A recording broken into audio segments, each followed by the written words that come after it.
everyone and welcome! Skins Based on Lore is a series that you guys are likely familiar with already. Obviously, it is the series in which we talk about the lore certain skins have. But ever since Riot implemented lore into the client, my job of researching this kind of lore was made much easier. 3 months ago, we looked at about a quarter of the skin universes, but we never finished the rest because something always came up. So now we are finally going to go through another portion of these skins and all of their stories. So if you are interested in some of the bigger universes such as Battlecast, Star Guardian or Arclight, you'll find those in the previous video. And with that, let's get going. We finished the last video with Omega Squad, a series of skins that I never thought would go past the original Teemo. I wanted to continue in alphabetical order, but since the last video, Riot added a lot more lore to a lot more skin universes. So let's go and have a look at Blood Moon.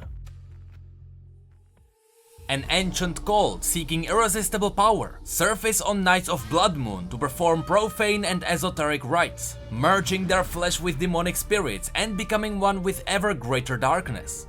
While people heavily associate Blood Moon with Ionia, about half of the champions that use its skins are not from Ionia. Still, all of their lore is intertwined. So let's start with Diana. A child chosen by the Blood Moon itself, Diana's mind has been opened to the lost ways of the cult, unknown to its leaders, and even the slavering demons beyond. Hers is a truth no one can know, and a faded metamorphosis beyond man and gods. Ink Mage, trained assassin, master of ceremonies. Jin is all this and more. A grandiose figure whose encyclopedic knowledge of centuries-old rituals fuels the Blood Moon's hellish summoning rites. He knows the name of every demon and how to direct them to a still living vessel. The Blood Moon cult's true leader is shrouded in whispers and hearsay. It is he who first passed the ritual of the masks, and he who unraveled the secrets of surrendering one's flesh to the demon spirits. Whether he is still human, no one can say, but he is ever present and always watching. Ceremonial executioner of the Blood Moon cult, Yasuo's blade is inhabited by an insidious bloodthirsty demon whose hunger for death can never be satisfied. This suits Yasuo well, for he is possessed of an inner darkness even deeper than the creature whispering at his side.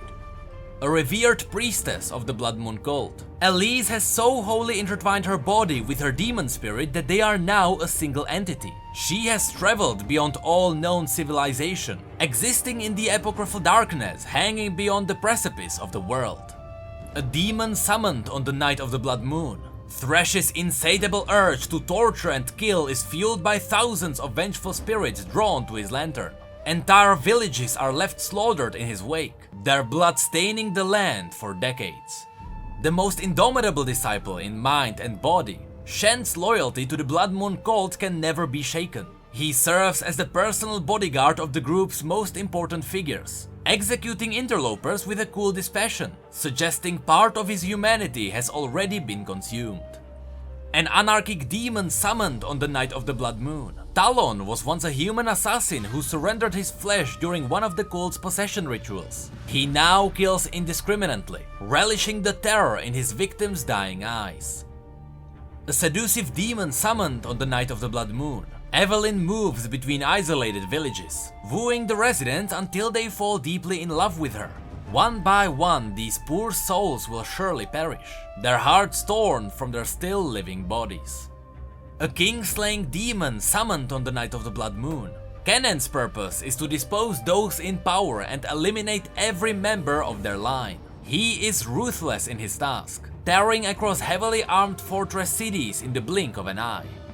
Manipulating the lunar cycle by fueling his temporal magic with human blood, Zillion is the face of the Blood Moon cult, and a hellish warlock of unimaginable power. His mind exists across the flow of time, communing with legions of demons from the past, present, and future. A demon of vengeance summoned on the night of the Blood Moon. Callista's singular obsession with betrayers knows no limits. Any description, no matter how trivial, will be met with death. Her victims are left hanging from the walls of their homes, a warning to those who remain. Now let's move from those dark places to something more lighthearted, because Riot gave the culinary masters some lore as well. Let's start with the chefs that came to show off their skills in a cooking show. She's the Solar Pitmaster, the lean, mean brisket queen. If her flavors don't stun you, that 40-pound grill will. Please give a warm welcome to Leona. He's the maestro of meat, the barbarian culinarian, the great northern butcher of the Winter's Claw. He is here for alimentary victory or literal death. Give it up for Olaf. She's the fish ninja with speed on her side, the silent slicer, the death strike of deliciousness. Drop your guard and she'll assassinate your palate. It's your favorite and mine, Akali. He is the armored dough puncher, the Targonian aspect of tasty pastries. He always wanted to be a baker, and now he'll throw down in the ultimate cooking showdown. Put your hands together for Pantheon. He's the sushi singer, the loquacious pescatarian, the big catfish with a big fish dish. He'll prep you a meal, then cut you a deal. Here comes Tam Gench. She's the original Sugar Sin, the dark diva of confectionery cunning, the fallen angel of fantastic flavor. Her terrifying treats will trap you in your seat. Let's give a culinary master's welcome to Morgana. Outside of the cooking showdown, there are two more skins in this universe. A proud and noble salesman of delicious fried chicken, Birdio is the regional manager and salesman of the year for one of the world's largest chicken restaurants. Not one to be beaten at literally anything. He and Sivir have a well-documented rivalry over who is the better employee. The fastest pizza delivery girl on this continent, Sivir has racked up an impressive 9 consecutive awards from her corporate headquarters and hasn't seen a customer complaint since online reviews were invented. Her vicious rivalry with Birdio is well documented, and the two will do anything to one-up each other. The next universe in line is simply called Fables. It contains 7 skins based on the stories that go around the tavern folk. Legends speak of the weeping bride who searches for her lost husband along the river bank and takes revenge upon the living for their happiness. Parents sternly warn their children to beware this ghost bride, for those who go with her are never seen again. Hail the Valkyr, for she will descend upon the field of battle and rise our greatest warriors into the halls of Valhalla. Those she doesn't take with her go to the underworld, or sometimes the ocean, though they don't tell you that before the whole dying in battle thing. A humanoid marine serpent known for lurking sailors to their deaths, Cassiopeia has a bad reputation and wants to set the record straight. She would need to stop turning interviewers to stone for that to work, but at least she's trying.